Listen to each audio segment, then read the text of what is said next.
What if I told you that the most powerful banking entity in the world was laundering money, and that its corporate bureaucrats go to great lengths to make sure that their illegal activities are never discovered? Well, right now you're probably thinking that's not news, but stay with me here. The World Bank is an international financial institution that's designated to help developing countries by providing loans, all in the name of, quote, reducing global poverty. However, the banking giant has been accused of actually increasing poverty by keeping the third world in perpetual debt and in servitude to the first world. But aside from its obvious critiques, there's also blatant criminal corruption taking place at the highest levels of the financial institution. One woman has risked everything to shed light on this truth. She's exposed information that reveals the extent of the collusion between financial groups and foreign governments. Her name is Karen Hudes. She was senior counsel at the World Bank for 12 years before blowing the whistle. She's joining me now to talk about her experience and what it all means for the rest of us. I'm joined by Karen Hudes. Thank you so much for coming on, Karen. Thanks for having me. So could you briefly explain what the impetus was for you to speak out? What did you see? I was a lawyer, and I saw securities fraud. I saw financial information that was not being disclosed to $180 billion worth of bondholders. It was my job to make sure that the financial statements were correct. So first, I reported it up the corporate ladder to the audit committee. When that didn't work, I went to the U.S. Treasury Department. And when that didn't work, I went to the U.S. Congress. Senator Lugar wrote 3 letters to the World Bank saying, don't fire this lady. And they promptly fired me. This means that the U.S. Congress does not have the information that it needs. So they stuck with the problem. After I was fired, 3 senators asked for a GAO inquiry into the corruption that I was reporting at the World Bank. Senators Lugar, Leahy, and Bai. Walk us through what exactly, where was this money being laundered, to whom? The money was going every which way because anybody that reported misconduct was fired. So in one case, the borrowers were being overcharged. In another case, I was reporting corruption in the Philippines. $900 million worth of money that should have gone to fight poverty in the Philippines instead went to a corrupt man, Lucio Tan, who was in default on his loans. Philippine National Bank went into default.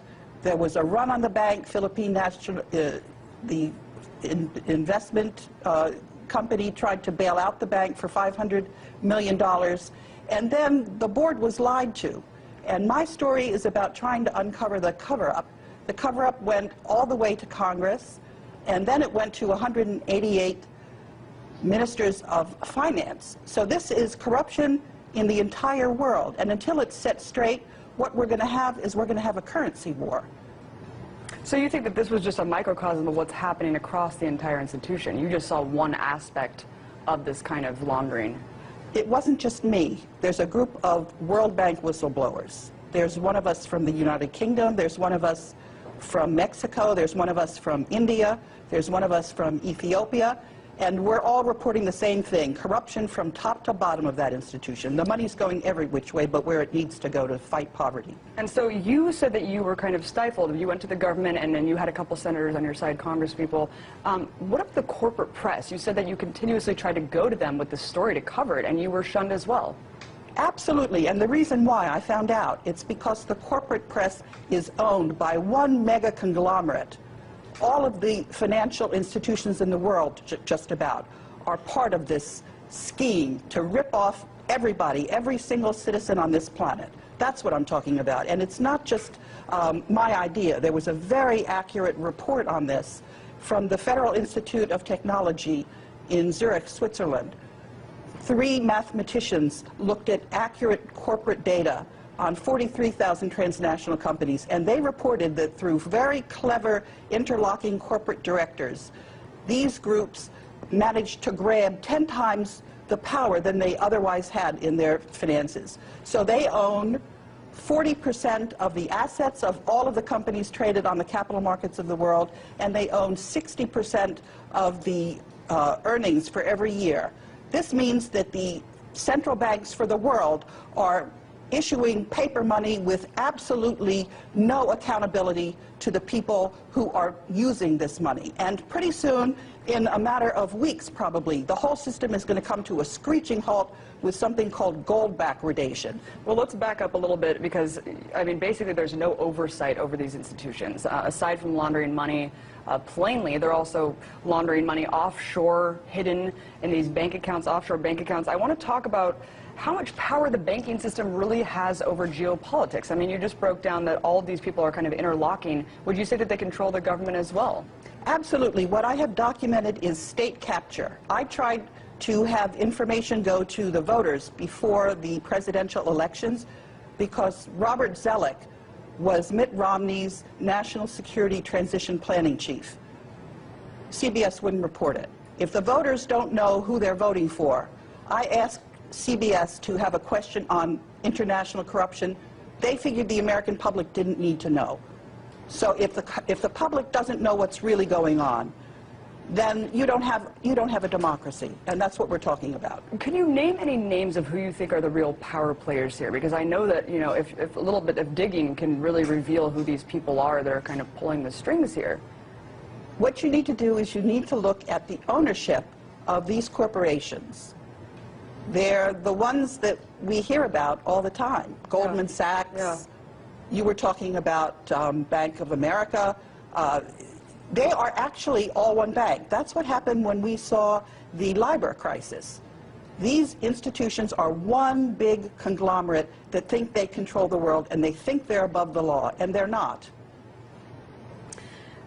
What about just the guise of the IMF and World Bank, kind of looking back since you served so long into this institution? What do you think about kind of what they present and sell themselves to the entire world? I mean, the whole structural adjustment policies, keeping the third world perpetually in debt. I mean, do you think that's just an entire ruse to maintain their profit structure? I think these are institutions that, if they're cleaned up, can do a lot of good. They can provide a basis for a peaceful transition. It's very clear that we need to have some regularity in our international financial system. We need what we certainly don't need is a currency war, and that's what we're on track for, unless and until we start to get to the bottom of this corruption. And it's very simple, actually, to do, because most of the people know that the corporate media, 70% of the Americans in a recent Gallup poll distrust their media, because it's owned by these banks. Karen, to wrap it up, why do you think that whistleblowers such as yourself, obviously exposing this massive corruption within these financial institutions, are not incurring the full wrath of the state as we see as somewhere like Edward Snowden or Bradley Manning? That's a very interesting question. I think it's because we have the people behind us and enough people know about us, and because we're working together. But I have to say that I'm very curious as to why the media is now covering Eric Snowden. I'm worried that this is to get people riled up, when what they really need to know is that I have told all of the ministers of finance, I have told all of the governors, I have told all of the state attorneys general. I bought a bond and I had a lawsuit, and 188 ministers of finance settled my lawsuit.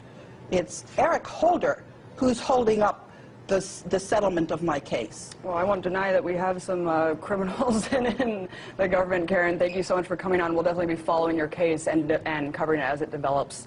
Karen Hedges, former senior counsel at the World Bank. Appreciate it. Thanks for having me.